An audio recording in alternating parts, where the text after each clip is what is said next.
Week 14, The Beat Generation. The Beat Generation was a smaller literary movement in the 1950s that helped influence big changes in both the literary world and pop culture.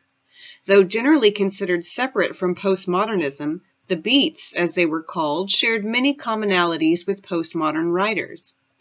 The years immediately after the Second World War saw a wholesale reappraisal of the conventional structures of society. Just as the post-war economic boom was taking hold, students in universities were beginning to question the rampant materialism of their society. The Beat Generation was a product of this questioning. They saw a runaway capitalism as destructive to the human spirit and antithetical to social equality. In addition to their dissatisfaction with consumer culture, the Beats rallied against the stifling prudery of their parents' generation. The taboos against frank discussions of sexuality were seen as unhealthy and possibly damaging to the psyche. Instead, they experimented with alternate sexualities, drugs, and Eastern religion beliefs such as Zen Buddhism. In the world of literature and art, the Beats stood in opposition to the clean formalism of the early 20th century modernists. They fashioned a literature that was more bold, straightforward, and expressive than anything that had come before. Underground music styles like jazz were especially evocative for Beat writers, while threatening and sinister to the establishment. To many, the artistic productions of the Beats crossed the line into pornography and therefore merited censorship. Some dismiss the Beat Generation's literature as mere provocation, a means to get attention, not serious art. Time has proven that the cultural impact of the Beat writers was far from short-lived, and the influence of their work continues to be widespread. The founders of the Beat Generation met at Columbia University in the early 1940s. Jack Kerouac and Allen Ginsberg formed the core of this initial group. Other big names were Lawrence Ferlinghetti, Neal Cassady, Lucien Carr, Carl Solomon, and William Burroughs. Despite their anti-establishment pretensions, the Beats were all well-educated and generally from middle-class backgrounds. It was Kerouac who coined the term Beat Generation, and the name stuck. The artistic production of the American modernists was in many ways reviled by the Beats. The neoclassical formalism of T.S. Eliot was rejected as too much removed from real life and experience. Eliot embraced his status as an academic, while to the Beat Generation he was simply one more elitist with pretensions of grandeur. Instead, the Beats were inspired by a variety of sources. Several of the originators claim Romantic poets as major influences on their work. Percy Shelley and William Blake are often cited as especially influential on the development of the Beat aesthetic.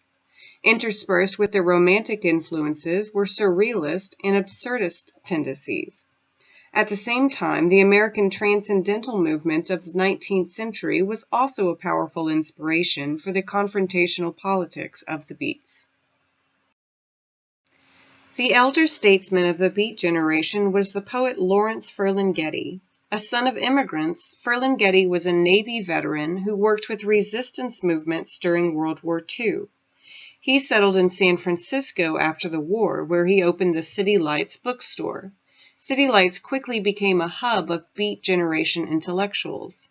Around the same time, Ferlinghetti also entered the publishing industry, bringing both lesser-known and established poets to the mainstream.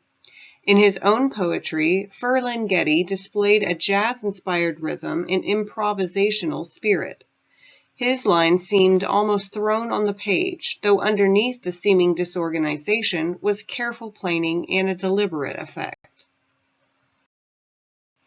The publication of Allen Ginsberg's Howl in 1956 marks a turning point in the history of Beat literature, not to mention American literature in general. The long-form poem is intended to be read aloud, almost chanted, a sort of return to an oral tradition that had been neglected in literature for a long time. The content of the poem raised eyebrows and sparked an obscenity trial which challenged the definition of pornography in America.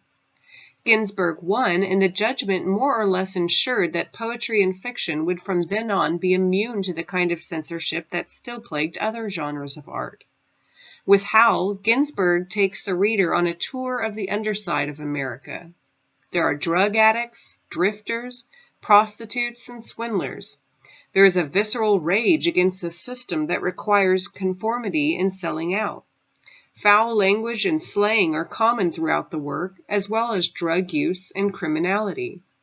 All of these things were shocking to the 1950s establishment, but for Ginsberg, he was simply following the path of his inspiration. No Beat Generation novelist garnered more attention and adulation than Jack Kerouac, and none of their personal lives were more filled with conflict, confusion, and crippling depression. Eventually dying from his alcoholism, Kerouac was never happy with the position that he attained as the de facto spokesperson for his generation. He was reportedly quite shy and had a difficult time with the rejection that he faced early in his career. His single greatest success was On the Road, a philosophical travel narrative which blends stream of consciousness, drug visions, and profound observations into a generational statement that resonates to this day.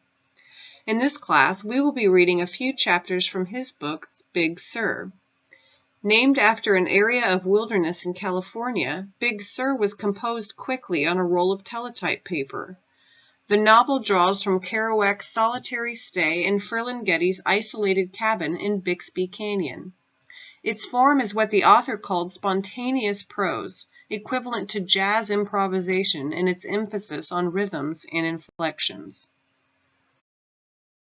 Finally, born to a wealthy family in St. Louis, Missouri, William Burroughs was turned down by the Navy to serve in World War II and instead became a drug addict. One night, Burroughs accidentally shot his first wife, Joan Vollmer, in the head, supposedly during a drunken attempt at playing William Tell. The near savagery of his life would naturally carry over into his artistic efforts. His greatest contribution to literary technique was what he called the cut-up, a form in which the text is cut up and rearranged. The blatant disregard for narrative effectively mirrored Burroughs' mental state, as he forever struggled with alcohol and drug addictions. The scenes in his most famous novel, Naked Lunch, are drawn from his experiences as a heroin addict as he lived throughout Mexico City, London, Paris, and Tangier in Morocco, among other places. Much of the material from this novel came from letters to Ginsberg and Kerouac, along with other fragments of writings which were all eventually integrated together. The Beat Generation made a lasting impact on the structure of modern American society. With Ginsberg's Howl, the notion of what was acceptable literature was broadened immensely. Censorship, as a force for modulating public discourse, in the realm of literature at least, came to an end. Modern poetry underwent a relaxation of structure and style that basically allowed for anyone to express themselves in whatever fashion they chose. Experimentation became an expectation, as the stuffy formalism of the moderns was wholly subverted. For this week's discussion, consider the following. The Beats were known for living alternative lifestyles outside of the norm of conformity and materialism of the 1950s. How do Big Sur and Howl demonstrate this idea? How do they view mainstream American society, and how does their group of outsiders compare? Use specific examples from both works to support your argument.